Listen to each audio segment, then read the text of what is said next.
يا مساء الفل. احنا النهارده سيبنا الاستوديو وسيبنا الترابيزه ونزلنا لاكبر ترابيزه في الكوربه. بص يا وليد، هي الكوربه في راس السنه مجرد حاله. الناس كلها بتحب تنزل الكوربه في راس السنه، مش عشان تشرب هوت شوكليت ولا عشان تتصور ولا عشان تاكل. هي فايبس مختلفه. بص يا عبد الله، انت دايما بتركز في الفيب والصور والاجواء الجميله، طب وانا بركز في كوبايه الهوت شوكليت القويه جدا. الفيصل ما بيني وبينك في جو الكوربه. خلي الفيصل ما بيني وبينك الناس.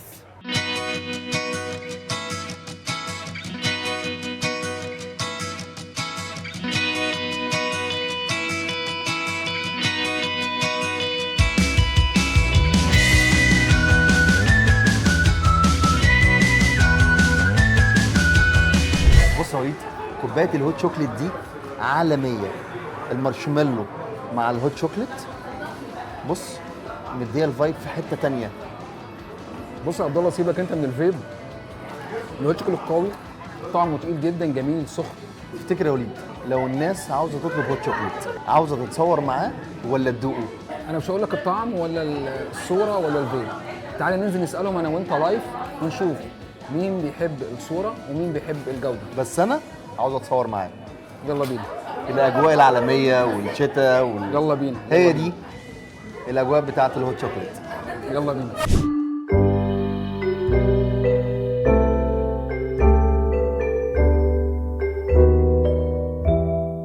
انا حابب اسالكم على اجواء راس السنه. انتوا بتحبوا تقضوها ازاي في الكوربه؟ بتحبوا اكتر الفيب والمكان تصوروا فيه والديكور، ولا اكتر الكواليتي بتاعت الحاجه وجودتها يعني؟ هي طبعا الاثنين، يعني الكوربه معروفه دايما الاحتفالات والفايبس اللي فيها، الاجواء اللي فيها دايما الواحد متعود عليها، الحاجات الذكريات الميموريز، مع طبعا كواليتي حاجه طبعا اللي بتبقى دي مضمونه اكتر، انت بتبقى محتاجها، تحب ان انت تصرفها. كده كده التمشيه في الكوبا في الايام العاديه بتبقى حلوه جدا، فطبعا بالفايبس بتاعت راس السنه والزينه والناس والكافيهات اللي عامله مثلا هوت شوكليت. الكريسماس بيمثل لك ايه في الكوربه؟ والله انا كمهندسه ديكور عامله كريسماس، الزينه بتاعت الكريسماس دي بيمثل لي الديكور بس. شكرا. انت حضرتك الكريسماس بيمثل لك ايه؟ فاينل وامتحانات ومناقشات. صباح الفل. ده مش كريسماس، انت قلبت كده الدراسه كلها يعني.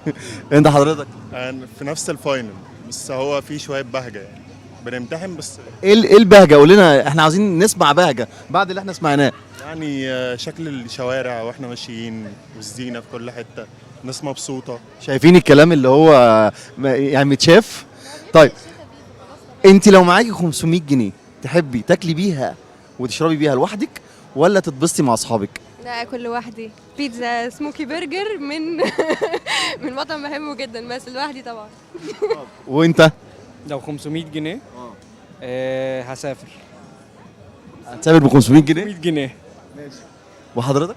لا انا كل لوحدي طبعا. لا هاكل لوحدي. بعتوا بعض كده وانتوا قاعدين. ايوه، محدش هياكل معايا. قلنا الكوربه مع الانوار ومع الديزاين اللي انت عاملاه في والفايبس ديت، تحبي تكون فين تاني غير الكوربه؟ يعني يبقى زيها في الزمالك، لان انا بحب الزمالك جدا، فهي شبيهه للكوربه قوي لانها قديمه برضو زيها، فتكون نفس الفكره موجوده هناك. ليه ما اخترتيش مثلا حاجه سياحيه الناس كلها بتروح لها؟ الهرم مثلا او المتحف المصري الجديد، يبقى فيه فعاليات كريسماس وحاجات كده يعني. مش عارف، ممكن عشان انا ساكنه في مصر الجديده فعايزه حاجه قريبه مني يعني. اخر الزمالك، بعد كده مش هعرف والله للاسف. وحضرتك مع الحاجات اللي انت قلتها الكتيره ديت، اللي هو الامتحانات والدراسه والفاينل والحاجات دي كلها، ايه حاسس بايه في يوم واحد في الكريسماس؟ في يوم واحد اسافر دهب وارجع. انت من رواد دهب، انت بتاع الروقان والمزاج العالي. دهب مع الجمال بال 500 جنيه. خلاص. انت هتعمل كده اوفر لدهب ب 500 جنيه؟ ب 500 جنيه، واللي عايز يطلع يا جدعان. منشن ليك. وهنمنشن. وحضرتك؟ السؤال ايه؟ السؤال الاماكن اللي انت حابب تشوف فيها الكريسماس والزينه والانوار هي ايه غير كوربه؟ وسط البلد يعني، بس يا ريت واحنا بنروح لمكان تاني ندور بقى على اصحاب جديده، عشان صحابي مش راضيين يخرجوني. ده كمان انت بعتهم للمره الثانيه. طيب وطبعا شفنا في ترابيزه يعني ازاي الصحاب بتبيع بعضها، وازاي الناس عاوزه تغير الصحاب اللي قاعدين معاهم، وخير ان شاء الله. احنا برنامج ترابيزه حابين نسالكم عن اجواء راس السنه. انت بتحب تقضيها فين؟ انا من عشاق مصر الجديده، كل وقت يعني، ممكن كل يوم تلاقيني هنا عادي. قربه يعني. بالظبط. انت بتفضل اكتر الاماكن اللي فيها فيب، ولا بتفضل اكتر الاماكن اللي فيها اكل وجوده، وبتحب الخروجات فين بالظبط؟ بحب الفايبس اكتر دايما، يعني بدور على ده. يعني الكوربه كل سنه بتعمل ديكوريشن حلو قوي، بيحسسني ان في سنه جديده، بيحسسني في انبساط، الناس كلها مبسوطه ماشيه في الشارع، عارف، تحس ان كله في نفس المود، فانا بحب ده قوي. بتحب الاماكن القديمه اللي فيها تراث زي الكوربه؟ طبعا بعشقها وسط البلد. حقيقي، لازم، يعني انا بحب ده جدا. طيب احنا هنا برضك نسالك، انت اكتر بتحب تركز على الاماكن اللي انت بتروحها اللي فيها فيب زي ما قال عمرو، او اللي فيها مطاعم وجوده واكل؟ بتحبهم اي يعني ايهم اكتر بيبقى بالنسبه لك؟ لا الفيب اكتر كده، يعني في جو كده وزحمه وفي ناس. طب احنا لسه زي زمان بنقعد نحضر لراس السنه وبنختلف، نروح المكان جزا وفي حد يطلع في الجروب يقول لك لا انا عايز المكان التاني. هل لسه في الروح دي موجوده والتجمعات على راس السنه؟ موجوده، بس احنا يعني دايما بنحب ان احنا نجمع بعضينا كده ونقعد في مكان لذيذ كده يعني، زي المكان فيه.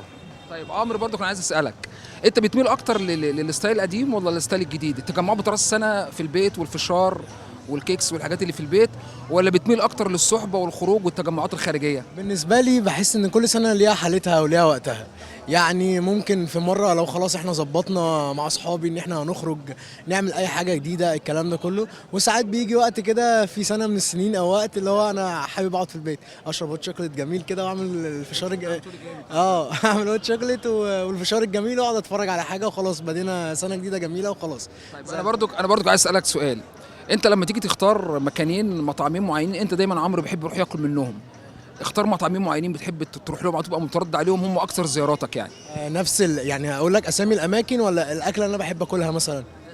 اسامي الاماكن والاكله بتحبها مفيش مشكله. اسامي الاماكن يعني مش قادر احدد بالظبط لان انا لفيت اماكن كتير قوي. بتحب ايه، بيتزا، شاورما؟ البيتزا طبعا، احب البيتزا من بريموس مثلا قوي، يعني بيعمل بيتزا امريكي كده لذيذه قوي الصراحه. مفضله بالنسبه لي في البيتزا عامه. بيبروني ولا رانش ولا بيبروني؟ لا، من بريموس بيعمل حاجه اسمها سي رانش، تحفه، لازم تجربها بجد والله، لازم تجربها حقيقي، لو ما جربتهاش قبل كده لازم تجربها، تحفه حرفيا بجد. طيب انا عايز اسالك برضك سؤال، لو اخترنا لاين بتاع كوفي شوب، في مكانين معينين انت بتحب تردد عليهم بشكل مستمر، ايه هم؟ انا ممكن احب بينوس مثلا، او هنا عشان الفيب اوبن اير لذيذ. اوبن اير اريا، المكان مفتوح، فالفيب جميله، انا شايف بصراحه مفيش احلى من كده. فانت انت شايفك اللاين ده مركز فيه اكتر؟ انا بحب الزحمه اكتر، بحب يبقى فيه ناس كده وجو. بس برضو انت ذكرت لي ان انت بتحب بينوس برضو. نفس اللاين بينوس، نفس الشكل كده برضو. طيب انا برضو هسألكوا سؤال، هل احنا بنقدر زي الاول نتجمع في راس السنه ولا الموضوع اختلف دلوقتي؟ الموضوع اختلف بصراحه.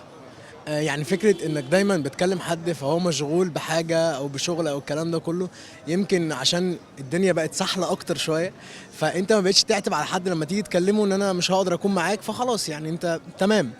انما نتجمع لما بنلاقي اقرب فرصه بصراحه لازم نعمل ده. يعني احنا بنحب فعلا الاجواء والفايبس تكون جميله وننزل نخرج، بنحب نكون وسط الناس في الشارع اكتر. دي اهم حاجه بالنسبه لنا دايما، بس دايما عشان مش دايما بقينا كلنا بنتجمع وبنعرف نتجمع، لان اللي عنده شغل، اللي عنده مسؤوليات، الكلام ده كله بقت صعبه شويه. ما بقتش تدقق زي الاول يعني. مظبوط، بس احنا طبعا بنحاول طول الوقت ننبسط ونبسط نفسنا بطريقه او باخرى مع عجله الحياه السريعه المتغيره، فاحنا طول الوقت بنحاول نبسط هنا. انا عايز اقول لكم كل سنه وانتم طيبين. وانت طيب. سنه سعيده عليك ان شاء الله. سنه سعيده عليكم يا رب، وكونوا في احسن حال وصحه وعافيه، وسنه جميله ان شاء الله، سنه كلها خير. بما ان احنا بننزل وبنشوف اجواء راس السنه، قررنا نحط معانا في البلوج بتاع خناقه راس السنه واتفاقاتها، نحط معانا ابو حيدر. بنتكلم من سنه 1968، 60 سنه ابو حيدر موجود معانا في الكوربه ومصر الجديده، عايش معانا وقت طويل من ايام الهدوء والشوارع النظيفه والواسعه والناس الشيك قوي. فاحنا النهارده قررنا ندخل معانا ابو حيدر في التجربه دي. انا ابو حيدر بالنسبه لي بصراحه راس السنه او من غير راس السنه، ابو حيدر هو الكوربه. ابو حيدر من زمان طبعا واحنا بنزوره، والاجواء الحلوه والشاورما الاحلى والاكل والمانجا اللي بتتاكل وبتتشرب، فانا ابو حيدر بالنسبه لي هو الكوربه. خلينا نجرب مع بعضينا ونشوف ابو حيدر واجاكو راس السنه. ماشي، يلا بينا.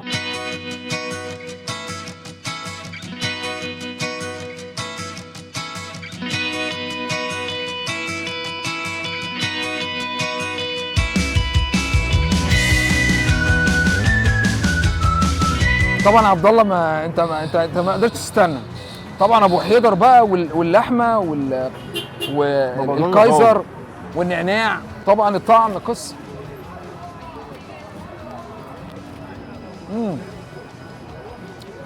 ابو حيدر احلى شاورما فعلا. النعناع مع السلطه مع الشاورما اللحمه مع الكايزر، فعلا 60 سنه روعه. العيش فعلا بتاعه ثابت ما بيتغيرش، مخليه في حته ثانيه. عارف انت النعناع كده عامل سلاش كده، مودي سندوتش في حته ثانيه، في حته ثانيه. هو مميز نفسه بالتتبيله بتاعته. ابو حيدر مستمر، الجوده عنده ثابته، الساندوتش من جوه حلو جدا جدا، النعناع عامل فيه اختلاف قوي. المانجا اللي بتتاكل وبتتشرب في نفس الوقت. يلا بقى نبدا بالمانجا كده عشان هي بتتاكل وبتتشرب. ادي المانجا بص.